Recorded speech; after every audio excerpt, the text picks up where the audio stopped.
நடிகர் தனுஷ், நயன்தாரா தாய்மண் கலை இலக்கிய பேரவையினுடைய ஆண்டு விழாவில் பங்கேற்கக்கூடிய வாய்ப்பு தோழர்கள் அழைத்தார்கள்.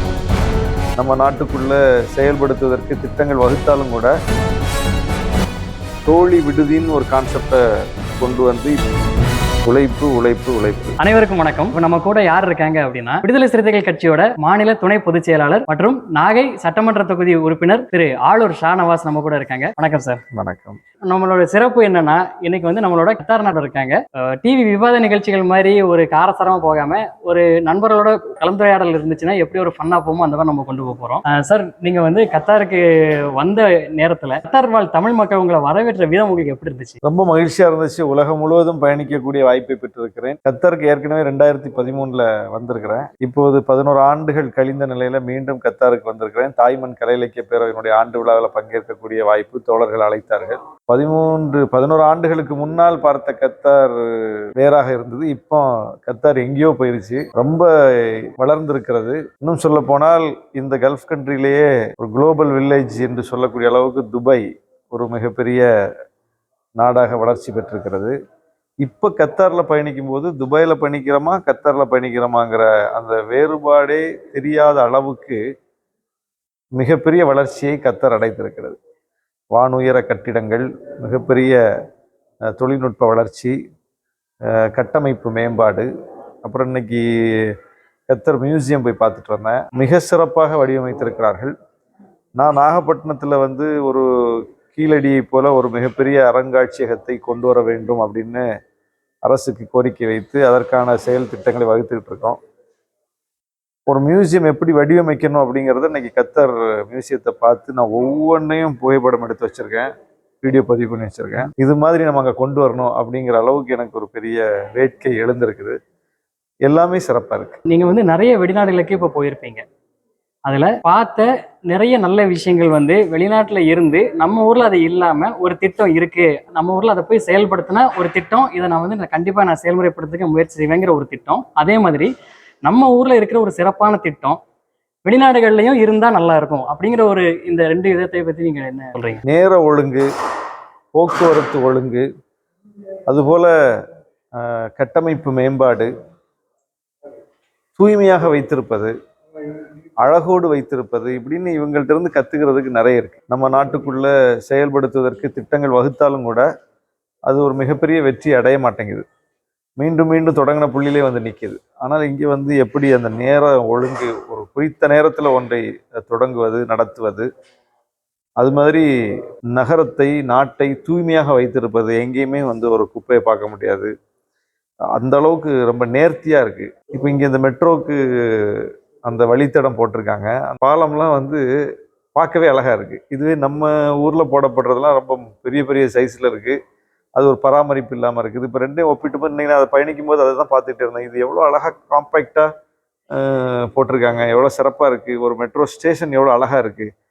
அப்போ இது மாதிரி ஏன் நம்ம நாட்டில் பண்ண முடியாதா அப்படின்னு ரெண்டையும் ஒப்பிட்டு எனக்கு மைண்ட் ஓடிக்கிட்டே இருக்குது ஒவ்வொன்றையும் பார்க்கும்போதும். அப்போ இந்த உள்கட்டமைப்பு வசதிகளில் இங்கே இருக்கக்கூடிய ஒரு பொறியியல் தொழில்நுட்பத்தை நம்ம ஊருக்கு கொண்டு வரணும். ஏன்னா அங்கேயும் வந்து இப்போ இது ஒரு சின்ன நாடு, அதனால இங்கே எல்லாத்தையும் ரொம்ப ஃபோக்கஸ்டாக துல்லியமாக பண்ண முடியுது. அது நம்ம நாடு பெரிய நாடு, இந்த அளவுக்கு துல்லியமாக நம்மளால பண்ண முடியாதுங்கிறத ப்ராக்டிக்கலாக நம்ம புரிஞ்சுக்கிறோம். ஆனாலும் நம்முடைய வளம், நம்மள்ட்ட இருக்கக்கூடிய மனித ஆற்றல், நம்மள்ட்ட இருக்கக்கூடிய பொருளியல் ஆற்றல், இது எல்லாமே இவர்களெல்லாம் விட பெருசு நம்மள்ட்ட இருக்கிறது. அப்போ இதை விடவும் சிறப்பாகவே நம்ம பெர்ஃபார்ம் பண்ண முடியும். வளம் நம்ம கையில் இருக்குது. அந்த அந்த ரிசோர்ஸ்ன்னு சொல்லக்கூடியது ரொம்ப நல்லாவே இருக்குது நம்ம கிட்ட. அதை யூட்டிலைஸ் பண்ணுறதுல நம்ம ஒரு தொய்வை சந்திச்சிருக்கிறோம் அப்படிங்கிறத பார்க்கணும். அதே மாதிரி நம்ம ஊரில் இருக்க ஒரு நல்ல திட்டம் வெளிநாடுகள்லையும் இது இருந்தால் நல்லா இருக்கும் அப்படிங்கிற ஒரு நம்ம ஊரில் இப்போ குறிப்பாக தமிழ்நாட்டில் கல்வி, மருத்துவம் அனைத்தும் கட்டணம் இல்லாமல் கொடுக்குறோம், எல்லாருக்கும் கொடுக்குறோம். ஒரு பொருளியல் ரீதியான பாகுபாடோ சமூக ரீதியான பாகுபாடோ எந்த ரீதியிலும் பாகுபாடு இருக்கக்கூடாதுன்னு சொல்லி அந்த சட்டத்தை நடைமுறைப்படுத்துவதற்கு நம்ம முயற்சிக்கிறோம். அதை வந்து உறுதிப்படுத்தியிருக்கிறோம். அது மாதிரியான விஷயங்கள் உலகத்தினுடைய எல்லா பாகங்களுக்கும் போகணும். இப்போ காலை உணவு திட்டம் உலகத்துக்கே நம்ம தான் ரோல் மாடல். கலிஃபோர்னியாவில் பண்ணுறாங்க, கனடாவில் பண்ணுறாங்க. அதை பார்த்து பண்ணுறாங்க அப்படின்னு சொல்கிறத விட அவங்க பண்ணுறதுக்கெல்லாம் முன்னாடி நம்ம பண்ணிட்டோம் அப்படிங்கிறது ஒரு பெரிய ரோல் மாடலாக இருக்கும். இது மாதிரியான நம்ம சொல்லக்கூடிய ஸ்கீம்ஸ் வந்து உலகத்தினுடைய எல்லா நாடுகளுக்கும் போச்சு, இன்னும் அந்தந்த நாடுகளை சார்ந்த மக்கள் பயன்பெறுவார்கள். நீங்க எத்தனையோ மேடைகளை இப்ப பார்த்திருக்கீங்க. நீங்கள் பேசிய முதல் மேடை எந்த வயதுல நீங்க மேடையில பேசுனீங்க? அது எந்த மேடையில நீங்க பேசுனீங்க? நான் என்னுடைய பள்ளி பருவத்திலேயே என்னுடைய 15 வயதில் அரசியல் ரீதியான மேடைகள்லேயே நான் பேச ஆரம்பிச்சிட்டேன். தொடர்ச்சியாக அப்படி பேசி அந்த பயிற்சியில தான் இன்னைக்கு இந்த இடத்துக்கு வந்திருக்கிறோம். இப்போ வெளிநாடு வாழ் தமிழரா இன்னும் நிறைய இந்தியர்களாகவும் நிறைய பேருக்கு வந்து ஒரு ஆதங்கம் இருக்கு. என்னன்னா, நம்மளுடைய குடிமக்களோட அடிப்படை கடமை இல்ல உரிமைன்னு கூட சொல்லலாம், வாக்கு செலுத்துவது. வாக்கு செலுத்துவது எங்களால அந்த அளவுக்கு ஒரு நடைமுறை சிக்கல்கள் எங்களுக்கு இருக்கு வாக்கு செலுத்துறதுல. அதை வந்து சீரா கொண்டு வருவதற்கு நமது தமிழக அரசோட முயற்சி இல்ல அந்த முயற்சிகள் வந்து எப்படி எந்த அளவுல நம்ம அரசாங்கம் எடுத்துக்கிட்டு இருக்கு? இல்லை, இன்னைக்கு தொழில்நுட்பத்தின் மூலம் எல்லாமே சாத்தியம். எதுவுமே சாத்தியம் இல்லைன்னு சொல்ல முடியாது. எல்லாமே வந்து இன்னைக்கு குளோபலா உலகம் வந்து சுருங்கி விட்டது. அப்படி இருக்கும்போது இருந்தாலும் வந்து இப்போ என்னுடைய வங்கி கணக்குல இருந்து நான் பணத்தை கத்தார்ல இருந்தே இப்போ நான் எடுக்க முடியும். கத்தார்ல இருந்தே நான் வந்து அதை ஆப்ரேட் பண்ண முடியும். அப்படிங்கிற மாதிரியான ஒரு சூழல் உருவாயிருச்சுல்ல.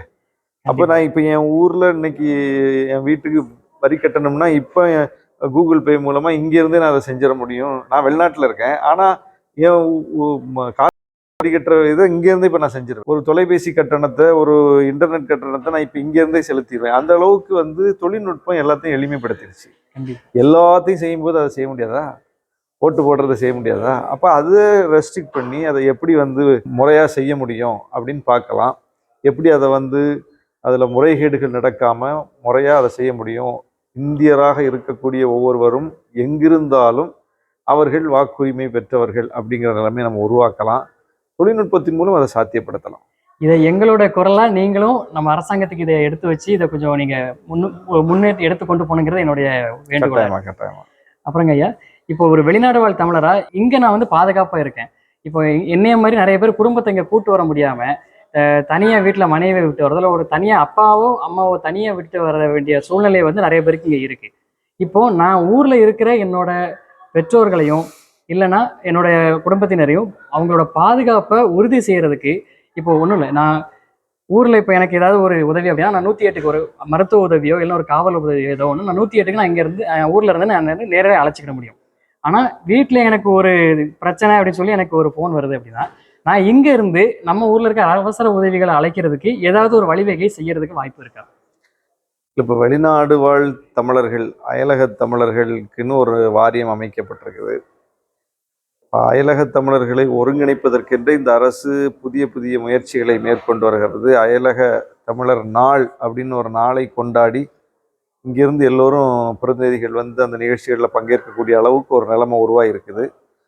இப்படி ஒரு கான்செப்டே இப்போ தான் பேசுபொருளாக இருக்குது. இவ்வளவு காலமாக பல்லாண்டுகளாக வெளிநாடுகளில் போய் நம்முடைய தமிழர்கள் பல்வேறு வேலைகளில் ஈடுபட்டாலும் கூட அவர்களுக்கான உரிமை, அவர்களினுடைய பிரச்சனைகளை உரிய இடத்துல பேசு பொருள் ஆக்குவது, அவருடைய பிரச்சனையை தீர்ப்பது அப்படிங்கிற ஒரு விஷயமே இந்த அரசு வந்த பிறகுதான் இப்போ வந்து மிகப்பெரிய அளவுக்கு பேசு பொருளாக இருக்குது.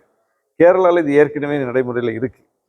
அந்த அரசு இங்கே இருக்கக்கூடிய உலகம் முழுவதும் இருக்கக்கூடிய கேரள அமைப்புகள், அவங்களுக்கு இடையிலான உறவு, அவர்களுக்கு இடையிலான அந்த உரையாடல்கள், அதன் மூலம் அந்த மக்கள் சந்திக்கக்கூடிய பிரச்சனைகள் தீர்க்கப்படுது. அதிகார மட்டத்துக்கும் அவங்களுக்கும் இடையில ஒரு உரையாடல் இருக்கு. ஆனால் தமிழ்நாடு அரசுக்கும் புலம்பெயர் தமிழர்களுக்கு இடையில ஒரு உரையாடல் இவ்வளவு நாளா கிடையாது. ஒன்றிய அரசு பேசி இந்த மக்களுக்கு செய்ய வேண்டிய விஷயங்களை செய்ய முடியாத ஒரு நிலை இருந்துச்சு. ஆனால் இன்னைக்கு அந்த நிலைமை கொஞ்சம் கொஞ்சமாக மாறி இருக்குது. இந்த அயலக தமிழர்கள் சந்திக்கக்கூடிய பிரச்சனைகள் என்ன என்பதை பற்றிய உரையாடல் இன்னும் விரிவாக நடக்கணும். அரசு அதில் இன்னும் துல்லியமாக கவனம் செலுத்தணும். அவர்களுக்கான சட்டங்களையும் திட்டங்களையும் வகுக்கணும். இவர்களுடைய பிரச்சனைகள் தீர்க்கப்படணும். அப்படிங்கிறதுல எங்களுக்கு 100 விழுக்காடு உடன்பாடான விஷயம்தான். அதற்காக அரசை நாங்கள் வலியுறுத்துவோம். பெண்கள் உரிமைகளை பேசுறதுல வந்து நீங்கள் சார்ந்திருக்கக்கூடிய கட்சி வந்து ஒரு முன்னிலையில் இருக்குன்னு நம்ம சொல்லலாம். நம்ம ஊர்ல படித்த, வெளிநாட்டில் வேலை வாய்ப்பு கிடைக்கக்கூடிய நிலையில இருக்கக்கூடிய படித்த பெண்கள் இங்க வருவதில் வந்து ஒரு சிக்கல் இருக்கு. அதாவது இங்க இப்போ இருக்க நிலைமை என்னன்னா, ஒரு தெரிஞ்சவங்க இங்க இருந்தாதான் அவங்க மூலமா வர முடியும் அப்படிங்கிற ஒரு நிலைமை இருக்கு. இந்த மாதிரி வெளிநாட்டுக்கு பயணப்படணும்னு நினைக்கிற பெண்களோட பாதுகாப்பை உறுதி செய்யறதுக்கு நம்மளோட அரசாங்கத்தோட வருங்கால நடவடிக்கைகள் எது இருக்கா? இப்போ தமிழ்நாடு அரசு இவ்வளவு நாளும் இல்லாத பல புதிய முயற்சிகளை செய்யுது. அதாவது தோழி விடுதின்னு ஒரு கான்செப்டை கொண்டு வந்து இப்போ பார்த்தீங்கன்னா எல்லா மாவட்டங்கள்லையும் ஒரு நல்ல பாதுகாப்பான ஒரு நல்ல அட்மாஸ்பியரில் பணிபுரியும் பெண்கள் தங்குவதற்குன்னே விடுதிகளை வந்து தரமாக கட்டிக்கிட்டு இருக்கு. இப்போ இது ஒரு புதிய முயற்சி. இவ்வளோ நாளாக வேலைக்கு போனால் எங்கே இந்த பிள்ளை தங்கும், எங்கே யார் பாதுகாப்பில் இருக்கும் அப்படிங்கிற ஒரு சிந்தனையிலே பெற்றோர் வந்து நகரங்களுக்கு பிள்ளைகளை அனுப்ப மாட்டாங்க. படிக்க வைக்கிறதே ஒரு பெரிய சவால். படித்த பிறகு அவங்கள வேலைக்கு அனுப்புறதுங்கிறது அதை விட ஒரு பெரிய சவாலாக இருக்குது. அப்போ அந்த புறச்சூழல்கள் எதெல்லாம் தடையாக இருக்கோ அந்த தடையெல்லாம் உடைச்சி அந்த சூழலை உருவாக்கி கொடுத்தா படிக்கவும் வருவாங்க, வேலைக்கும் வருவாங்க அப்படிங்கிற ஒரு நிலையை நோக்கி எப்படி நம் நாட்டுக்குள்ளே போகிறோமோ, நம் நாட்டில் இருக்கக்கூடிய பிள்ளைகள் நம் நாட்டுக்குள்ளே சுருங்கிடவும் கூடாது. அவங்க அயலகத்துக்கும் போகணும். அங்கேயும் போய் அவங்க பெரிய பெரிய வாய்ப்புகளை பெறணும்னா அங்கேயும் அவங்களுக்கான பாதுகாப்பு சூழலை நம்ம உருவாக்கணும், அதை உறுதிப்படுத்தணும். அப்போ எப்படி தமிழ்நாட்டுக்குள்ள ஒரு பெண் வேலைக்கு போகக்கூடிய வாய்ப்பை உருவாக்குவதற்கு அந்த சூழலை கட்டமைப்பதற்கு அரசு முயற்சிக்கிறதோ அதே அரசு இதையும் செய்ய வேண்டும்ங்கிறதா நம்ம கோரிக்கை. அதை எப்படி செய்ய முடியும்? இப்போ ஒரு பெண் தைரியமாக போகலாம், வெளிநாடுகளில் போய் வேலை பார்க்கலாம், அவர்களுக்கான பாதுகாப்புக்கு அரசு பொறுப்பேற்றுக்கும் என்கிற சூழலை எப்படி உருவாக்க முடியும் என்பதை பற்றிய ஒரு சிந்தனை வளர்க்கணும்.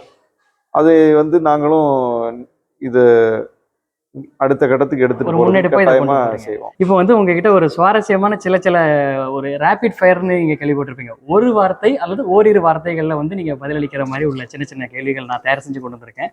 உங்களுடைய இளவயதில் உங்களை கவர்ந்த முதல் தலைவர் அல்லது முதல் மனிதர் அப்படிங்கறது உங்களை ஈர்த்தது வந்து யாரு? அரசியலுக்கு வர்றதுக்கு தமிழறிஞர் கலைஞர். வாழ்வில் மிகவும் மதிக்கும் ஒரு நபர். மதிக்கும் நபர் வந்து நிறைய பேர் இருக்காங்க, ஒருத்தர் கேக்குறீங்களா? முதலில் உங்கள் நினைவில் வருவது கேப்டன் விஜயகாந்த். உலக அரசியலின் இன்றைய நிலை அல்லது போக்கு? போரை நோக்கி உலகம் போவது போன்று தெரிகிறது, போரை நோக்கி போகக்கூடாது. உங்களின் பலமாக நீங்கள் எதை பார்க்கிறீர்கள்? கண்ணியமாக பேசுவது.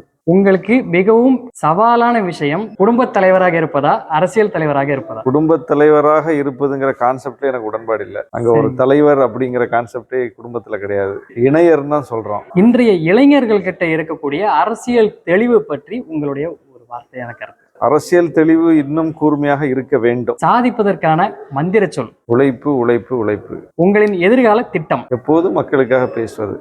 முற்காலத்தில், நிகழ்காலத்தில், பிற்காலத்தில், எல்லா காலத்திலும் மக்களுக்காக பேசுவது. சமகாலத்தில் இந்த ஒரு விஷயத்தில் உடனடி மாற்றம் அல்லது முன்னேற்றம் வரணும் அப்படிங்கிறனா உங்கள் மனதில் முதலில் தோன்றுவது விஷயம் என்ன? சமத்துவம் இல்லாத எல்லா இடங்களிலும் சமத்துவம் வளர வேண்டும். உங்களுடைய பொழுதுபோக்கு என்ன? சினிமா பார்ப்பது. அப்ப அடுத்த கேள்வி என்னோட அதுதான். உங்களுக்கு பிடித்த ஆண்பால் பெண்பால் நடிகர் யார்? நடிகர் தனுஷ் பிடிக்கும். நடிகைகள்? நயன்தாரா பிடிக்கும். சிறப்பு. உங்களுக்கு இப்ப நீங்க சமீபமா பார்த்து நீங்க ரசிச்ச ஒரு திரைப்படம், அதே திரைப்படத்தை நீங்க அடுத்தவங்களுக்கும் பரிந்துரைத்த அந்த ஒரு படம்னா அது எந்த படம்? சமீபத்துல நான் நிறைய படம் பார்த்தேன். ஜெய்பீம் நல்ல படம் தான். இப்ப கடைசியா வந்த ராயன் படம் கூட நல்லா. ஒரு திட்டம் உங்க மனசுல இருக்கும், சாத்தியம் இல்லைங்கிறத தாண்டி உங்கள் மனதில் இருக்கும் ஒரு கனவு திட்டம், மிகப்பெரிய ஒரு கனவு திட்டம் என்னது? இப்போ இந்த வெளிநாடுகளில் பார்க்குறோம் இல்லையா, இது போல நம்முடைய வரலாற்றை ஆவணப்படுத்துகிற அந்த விஷயம் வந்து ரொம்ப முக்கியமானதுன்னு நான் பார்க்குறேன். இப்போ அது கீழடியில் சாத்தியமாக இருக்குது.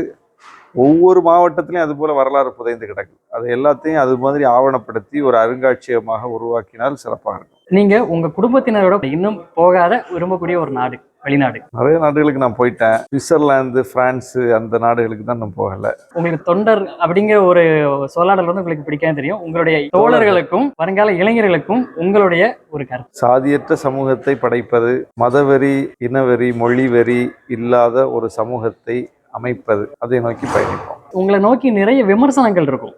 அந்த விமர்சனங்களை வந்து நீங்க எப்படி எதிர்கொள்றீங்க? எடுத்துக்காட்டுக்கு உடனடியா அதற்கான எதிர்கேள்வி நீங்க கேட்கறது, இல்லைன்னா அதை கண்டுகொள்ளாமல் விடுவது, இல்லைன்னா அதுல உங்கள் மேல உண்மையிலே ஒரு தவறு இருப்பின் அதை திருத்திக் கொள்ள முயற்சிப்பது, இல்லைன்னா அதுக்கு ஆக்கப்பூர்வமாக பதிலளிப்பது, இந்த மாதிரி நீங்க எந்த விதத்துல உங்களோட விமர்சனங்களை கையாளுறீங்க? அவதூறுகளுக்கு பதில் சொல்வதில்லை, விமர்சனங்களுக்கு கட்டாயம் பதில் சொல்ல வேண்டும். தனி மனித தாக்குதல் நடத்தக்கூடாது, கருத்தியல் ரீதியாக மட்டுமே விடையளிக்க வேண்டும். இப்போ நிறைவு கேள்வியா ஒரு கேள்வி. உங்களுடைய நாகை சட்டமன்ற தொகுதி மக்கள் உங்களை எளிதில் அணுகுவதற்கு உண்டான ஊடகம் எது? ஏதாவது ஒரு கோரிக்கையா இருக்கலாம், விண்ணப்பமா இருக்கலாம், இல்லை உங்களை ஒரு இதுக்காக சந்திக்கிறேன். தமிழ்நாட்டிலேயே எல்லா நாட்களும் இயங்கக்கூடிய அலுவலகமாக நாகை சட்டமன்ற உறுப்பினர் அலுவலகம் இருக்கிறது. 2 பணியாளர்கள் எப்போதும் இருப்பார்கள். நான் வாரத்தில் 2 முறையாவது மக்களை அங்கே நான் சந்தித்து விடுகிறேன். என்னுடைய தொலைபேசி எண்ணை மக்கள் பார்வைக்கு வைத்திருக்கிறேன். யாரும் என்னை தொடர்பு கொள்ளலாம்.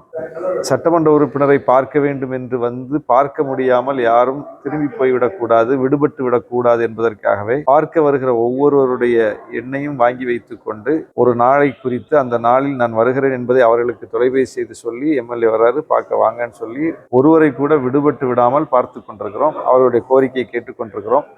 உடனடியாக அந்த மனுக்களை சம்பந்தப்பட்ட துறைகளுக்கு அனுப்பி நடவடிக்கை எடுக்க சொல்கிறோம். நானே மக்களை ஊராட்சி வாரியாக போய் சந்தித்து மக்களிடம் மனுக்களை பெற்று அப்படி பெற்ற ஆயிரக்கணக்கான மனுக்கள் ஒவ்வொன்றின் மீதும் அந்த துறை சார்ந்த நடவடிக்கைகளுக்கு அவை அனுப்பப்பட்டு அதில் பல விஷயங்கள் நிறைவேற்றப்பட்டிருக்கிறது. சட்டமன்றத்தில் நாகப்பட்டினம் கோரிக்கைகள் அனைத்து கோரிக்கைகளையும் நான் எழுப்பிட்டேன். எழுப்பாமல் பேசாமல் ஒரு சப்ஜெக்ட் கூட இல்லை அப்படிங்கிற அளவுக்கு எல்லா சப்ஜெக்டையும் பேசியிருக்கிறேன். பல விஷயங்களுக்கு நிதி ஒதுக்கப்பட்டு திட்டங்களும் வந்திருக்குது. தொடர்ந்து செயல்பட்டு கொண்டிருக்கிறோம். நீங்க சொன்ன அந்த எண்ணையும் நீங்க கொடுங்க, நான் வந்து மக்களுக்கு தெரியப்படுத்துறதுக்காக நான் வந்து இந்த வீடியோல கொடுக்குறேன். கத்தாருக்கு வந்து உங்களுடைய பயணம் வந்து எங்களுக்கும் ரொம்ப ஒரு மகிழ்ச்சிகரமான ஒரு விஷயம். நம்ம கத்தார் வாழ் தமிழ் மக்கள் சார்பாக உங்களுக்கு வந்து மிகப்பெரிய நன்றிகளை தெரிவிச்சுக்கிறோம். உங்களுடைய அரசியல் எதிர்காலம் மற்றும் உங்களுடைய சமூக பணி மென்மேலும் வளர சிறக்க எங்கள் எல்லார் சார்பாகவும் வாழ்த்துக்களையும் நன்றிகளையும் தெரிவிச்சுக்கிறோம். நன்றி.